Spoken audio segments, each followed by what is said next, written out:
Hey everyone, welcome to Mentometer by Kalpana Singh, and today we will discuss about chapter first, class 11th NCERT.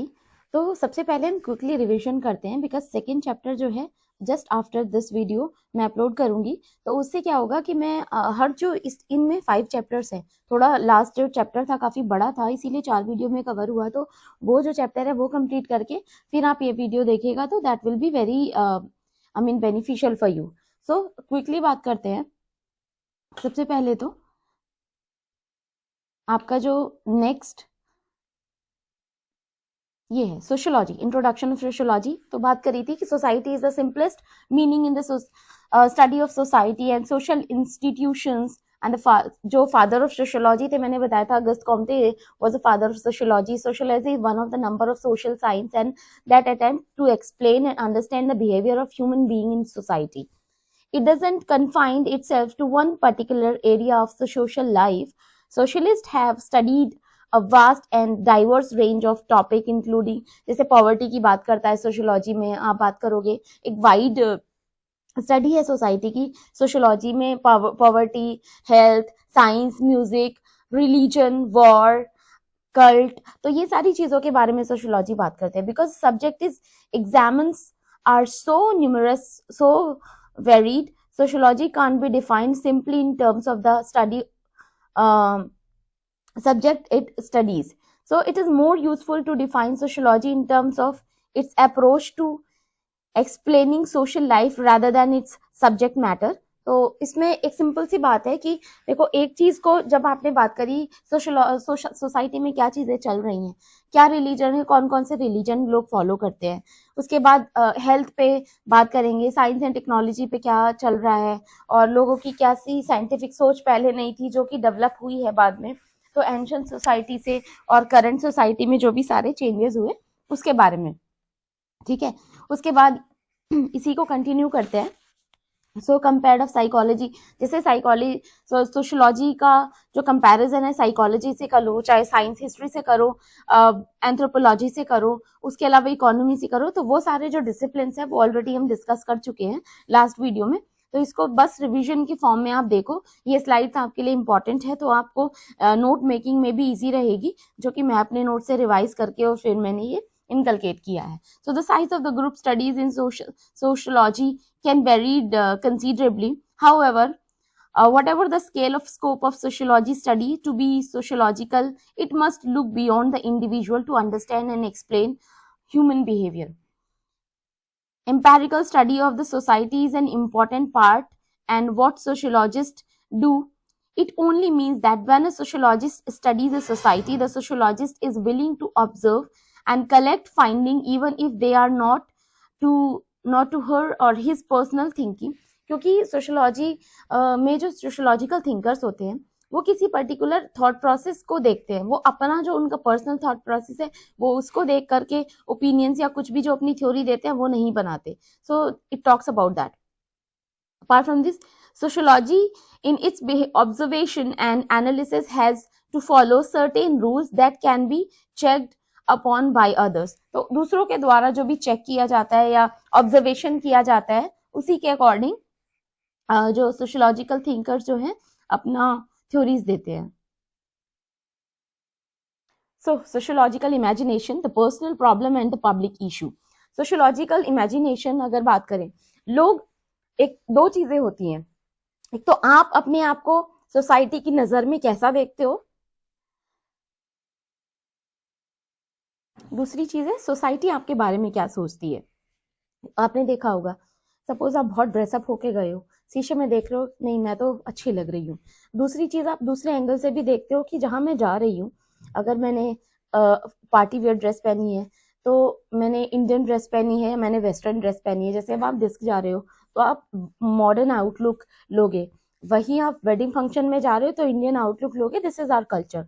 तो उसी तरीके से आप एक phenomena है social imagination and the personal problem and the public issue. तो उसमें कि आप अपने आप को कैसा देख रहे हो कि लोग आपके बारे में क्या सोचेंगे। And the most common example of the sociological imagination pertain to unemployment. An individual facing unemployment might feel defeated depleted and discouraged, कि किसी की नौकरी नहीं है तो उसके अरे ये नौकरी नहीं कर रहा, या जो लोग जॉब छोड़ के कुछ कर भी रहे होते हैं उसको भी लोग कहते हैं अरे पता नहीं क्या कर रहा है, नौकरी छोड़ दी है या नौकरी से निकाल दिया होगा, या इस टाइप की बातें करते हैं. If Mills were around, he would say, not you, the world around you. He encouraged people to stop focusing on themselves alone and to look at the wider landscape of society. If you take Mill's stand, you will start to believe that every problem faced by an individual has root in society as a whole and is faced by many others. Simple सी बात है, आपने देखा होगा कि लोग suicide कर लेते हैं.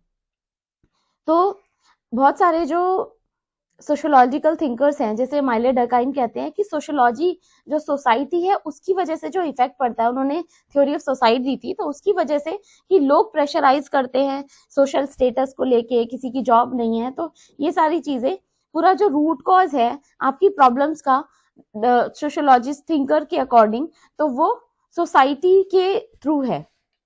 नेक्स्ट चीज है कि अगर किसी के पास घर नहीं है, आपने देखा होगा कि इंडियन सोसाइटी में या इंडिया में जो प्रधानमंत्री जो ग्रामीण विकास के थ्रू जो घर वगैरह थे जिनको नहीं मिल रहे थे, तो उनको घर प्रोवाइड कराना ताकि वो सोशल स्टेटस मेंटेन हो सके. दूसरी चीज है, कुछ और एग्जांपल्स है, tea drinking can be seen as a meaning of maintaining good health in the way that one might take daily supplements और vitamins. Drinking tea or coffee can be considered a tradition or a ritual, as many people choose to make it in the same way every day at a certain time. क्योंकि एक particular time पे P रहे हैं. कोई होता है कि हाँ कॉफी, चाय या कॉफी अच्छी है, कि कुछ लोग सुबह पीते हैं मेरा गला ठीक हो जाएगा, किसी को वैसा फीलिंग आता है कि नहीं मुझे बिना चाय मिले मेरी आंखें नहीं खुलेंगी, मेरे को नींद नहीं मतलब जाएगी मेरी. तो दिस तरीके these kind of notions are there.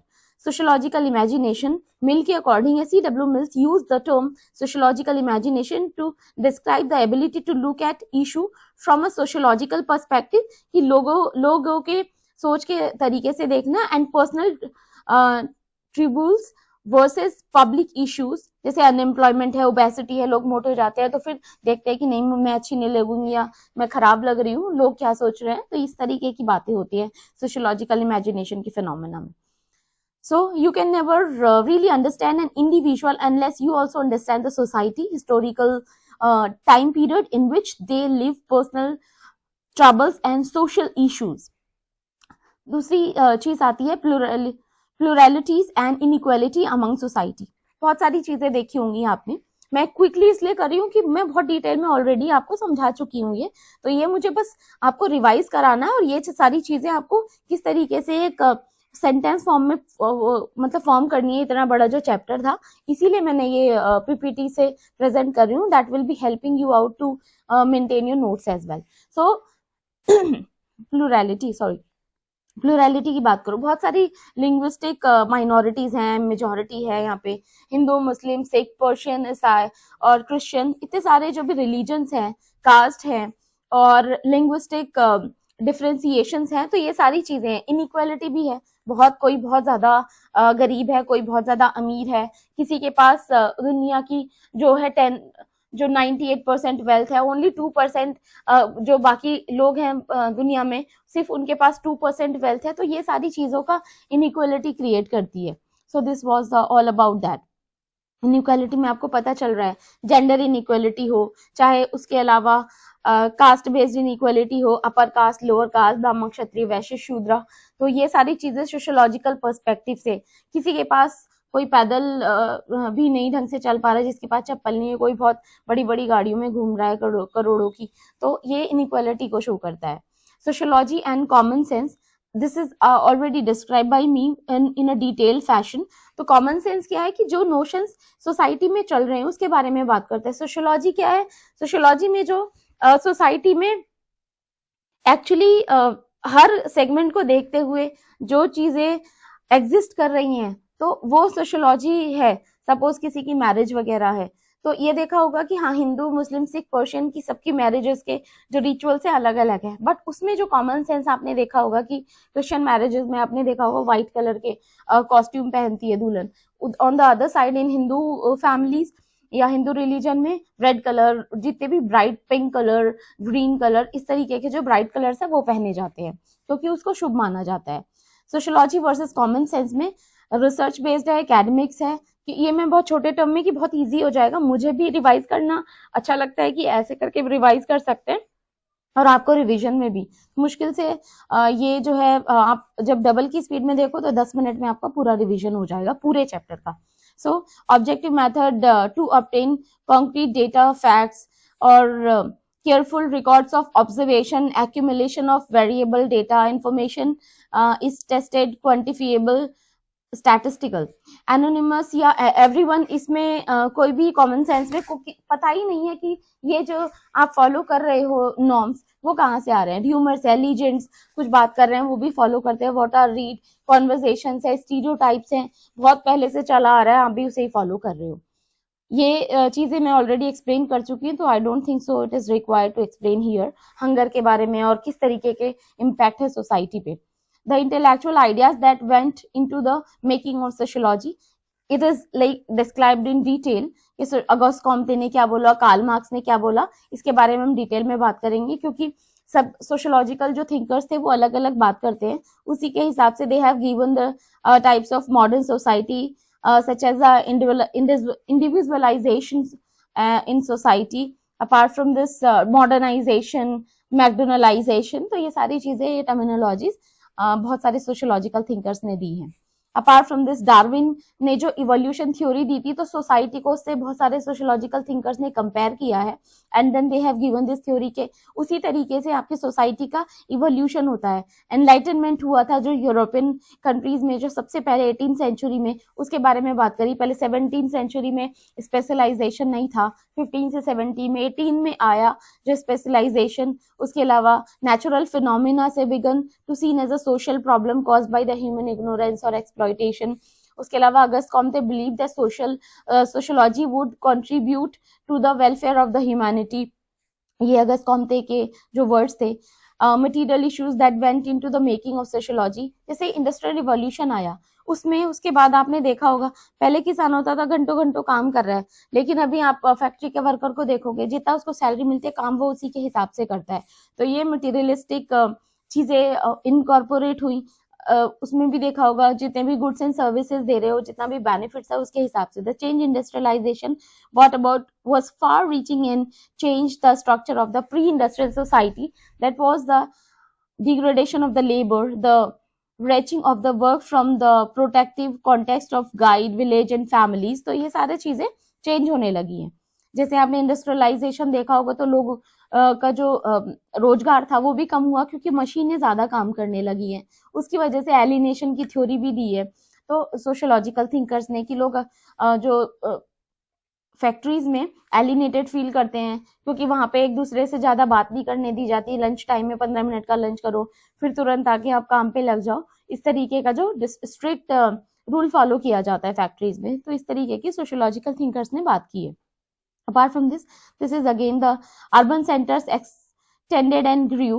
It was not, there were no cities earlier, but the industrial cities जो जैसे जैसे ग्रोथ हुई, इंडस्ट्रीज आई, उसके बाद इंडस्ट्रियलाइजेशन हुआ, मैन्युफैक्चरिंग में वर्किंग क्लास आई। उसके अलावा एक लेबर बुर्जुआजीज एंड प्रोलिटेरिएट में कन्वर्जन, मतलब जो डिवीजन हुआ कि जो कैपिटलिस्ट थे वो बुर्जुआजीज थे और जो प्रोलिटेरिएट थे लेबर क्लास जो थी।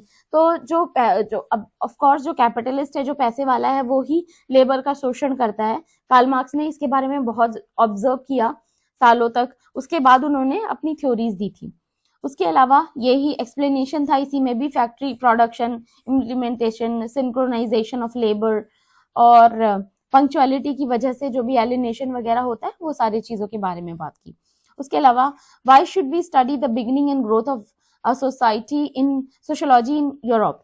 इसका रीजन सिंपल सा ये है, बिकॉज यूरोपियन सोसाइटी बहुत स्टार्टिंग में इवॉल्व हो रही थी। 15th सेंचुरी में जो डार्क एज था, उसके बाद रेनाइसा आया जिसमें लोगों ने जागरूकता आई, डेमोक्रेसी थोड़ा थोड़ा डेवलप होने लगा।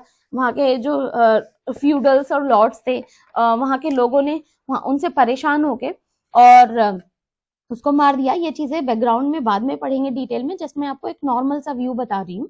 तो उसको मार देते हैं, क्योंकि वो राजा हर चीज पे टैक्स लगा रहा है, साफ कपड़े पहनने उस पे भी टैक्स लगा रहा है, और खाने पीने सब चीजों पे। वहां की रानी बोलती थी, अगर कोई गरीब रोटी मांगने जाता था तो रानी बोलती थी, तुम रोटी क्यों खा रहे हो, ब्रेड खाओ।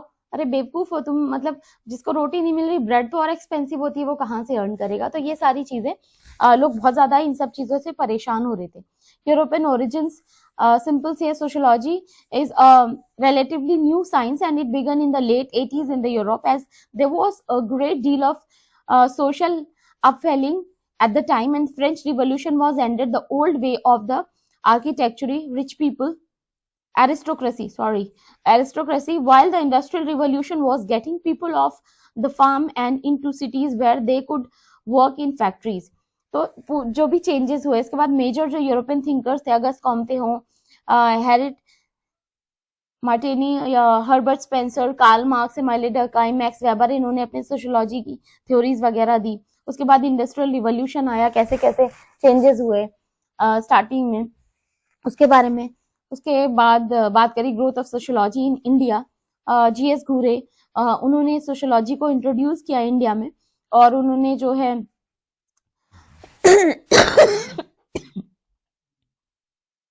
कूर्ग रीजन का स्टडी किया उन्होंने, और उसके बाद अपनी थ्योरीज वगैरह दी उन्होंने। He has given the theory on ethnicity, caste और रिलीजन और ट्राइबल लैंग्वेजेस पे दी। तो ये सारी चीजें मेनली इंडियन स्कॉलर्स ने पढ़ी, सोशियोलॉजिकल थिंकर्स ने ये सब जो है थ्योरीज दी। अपार्ट फ्रॉम दिस, अब why sociology and what is sociology, तो बहुत सारे थिंकर्स हैं, उन्होंने ये डेफिनेशन दी हैं, तो आप अपने नोट्स में बना सकते हो, मैं एक्सप्लेन नहीं करना चाहूंगी यहाँ पे।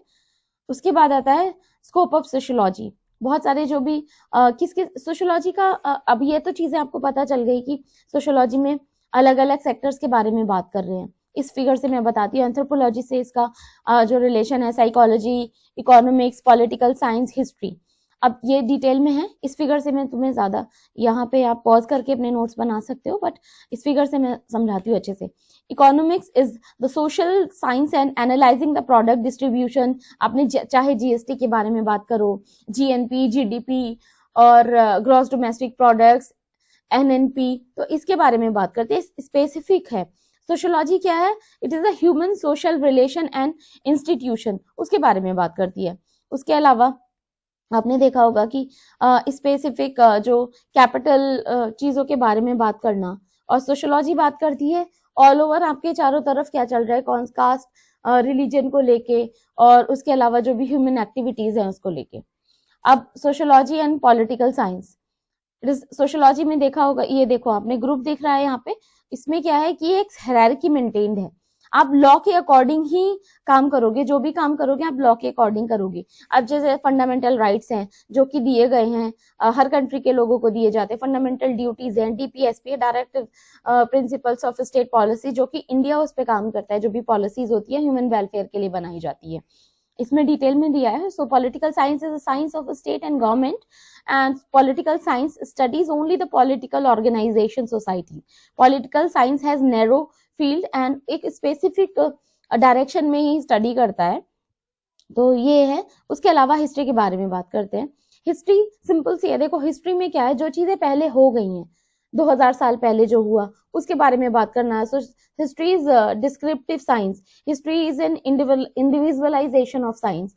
सोशियोलॉजी क्या है, एक जनरलाइजेशन है साइंस का, तो ये आपको इजी हो जाएगा समझना। सोशियोलॉजी एंड साइकोलॉजी, अब सोशियोलॉजी की बात करते हैं, और psychology attempts to understand the behaviour, किसी का बिहेवियर कैसा है, क्या सोच रहा है वो। सोशियोलॉजी तो पूरा ओवरऑल बात कर रहा है कि किसी का बिहेवियर है किस तरीके से, अगर कोई सोसाइटी या बहुत ही डाउन रिडन सेक्शन है, उसका बिहेवियर उस तरीके से क्यों हो रहा है, उसके जो रिपरकशंस थे वो क्यों है, तो इसके बारे में बात करता है। यहाँ पे मैंने डिफरेंस भी क्रिएट किया।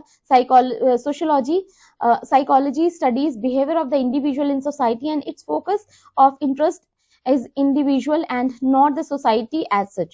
Psychological connections with behavior of the individual, psychology studies that the individual behavior from the viewpoint of psychological factor involved.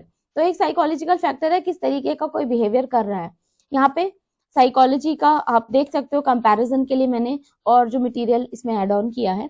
अब एंथ्रोपोलॉजी है, एंथ्रोपोलॉजी इज मैन मेड, यहाँ पे बात करते हैं, इसको आप पॉज करके अपने नोट्स बना सकते हो, और ये लास्ट स्लाइड है। So anthropology concern with uncivilization and primitive and non-literary society. Anthropology studies human primitive cultures, and anthropology usually concentrate on a small society.